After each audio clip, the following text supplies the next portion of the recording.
আমার মনে হয় রান আরও 15-20টা রান যদি করতে পারতাম ভালো হতো। বাট আমরা যেভাবে প্ল্যান করছি বোলিং অনুযায়ী ওই প্ল্যান অনুযায়ী করতে পারিনি। বোলিংটা যদি ওই প্ল্যান অনুযায়ী করতে পারতাম তাহলে আর একটু বেটার হতো আর কি। কিছু ক্যাচও করেছে, বিজয় করেছে, সেটা তো একটা ভাই দরকার।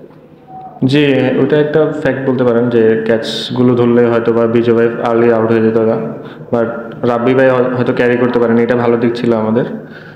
ক্যাচগুলো ধরাটা ইম্পর্টেন্ট আমাদের। আমি মনে করি ফিল্ডিং আর একটু যদি ইমপ্রুভ করতে পারি ভালো হবে।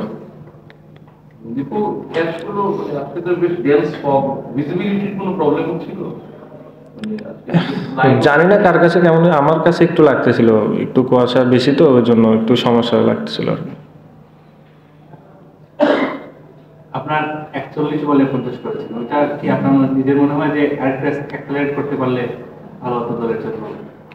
আমি যদি আর একটু ক্যারি করতে পারতাম পুরো, তাইলে হয়তো বা অনেক কিছু কাভার করা যেত। আর ফার্স্টে তো আর্লি 2টা উইকেট পড়ে গেছিলো, লিটন ভাই আর তামিম ভাই। তো ওই সময় চেষ্টা করছি যেন আর উইকেট না যায় আর কি, আমরা যেন একটু ডিপে নিয়ে যেতে পারি, ওইটাই চিন্তা করছি, আর কিছু না।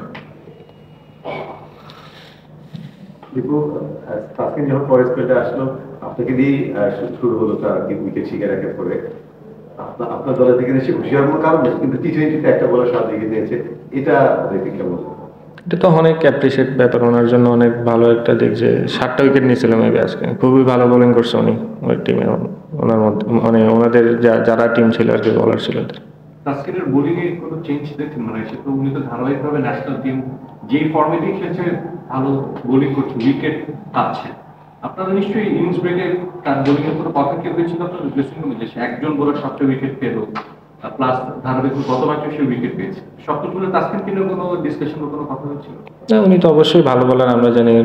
লাস্ট আপনি টি-20 বলেন বা ওয়ানডে টেস্ট যেখানে খেলছে উনি ভালো খেলছে। তো আজকেও খুবই ভালো বোলিং করছে, ওনাকে অ্যাপ্রিসিয়েট দিতে হবে। যে এমন না যে উনি হয়তো আমরা উইকেট অনেকগুলো দিয়ে আসছে, উনি অনেকগুলো উইকেট নিয়েছে। লিটন ভাই বলেন, তানজিদ তামিম যেটাই বলেন, অনেক ভালো বোলিং করছে আসলে। ওই উইকেট আপনার কোনো ওপেনিংরা একটু রান পেত, গতদিনও তারা 2 রান পেয়েছিলেন, সেটি কি ডিফারেন্স কিছুটা করে দিয়েছিল? আপনাদের রান যেটা বলুন একটু কম হয়েছে, ওপেনিং আজকে রান পাননি, গতদিন একটা ভালো স্টার্ট ছিল। অবশ্যই স্টার্ট পাইলে তো সব টিমেরই ভালো লাগে। আপনি ওপেনাররা যখনই স্টার্ট করে দেবে এটা আমাদের জন্য অবশ্যই ভালো দিক। কিন্তু হয়তো বা আনফর্চুনেটলি আজকে হইতে পারেনি, স্বাভাবিক। প্রতিদিন একটা ব্যাটসম্যান ভালো তো খেলবে না, এটা একটা জিনিস আর কি। তো ওইটা সমস্যা না, আমি আর ওইয়া কাভার করছিলাম আর একটা আমাদের ফরনে যা ছিল আর কি, এটাই। Thank you. আপনি কি ফটোগ্রাফার খুঁজছেন? আমাদের আছে এক ঝাঁক অভিজ্ঞ ফটোগ্রাফার।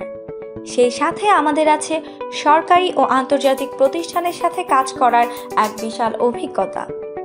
আমরা কর্পোরেট, মডেল, প্রোডাক্ট, ওয়েডিং, জন্মদিন সহ সকল ধরনের স্পোর্টস ফটোগ্রাফি সর্বোচ্চ কম মূল্যে করে থাকি। এছাড়াও আমাদের আছে নিজস্ব স্টুডিও। তাই আপনার ফটোগ্রাফির যে কোনো সেবা নিতে আমাদের সাথে আজই যোগাযোগ করুন।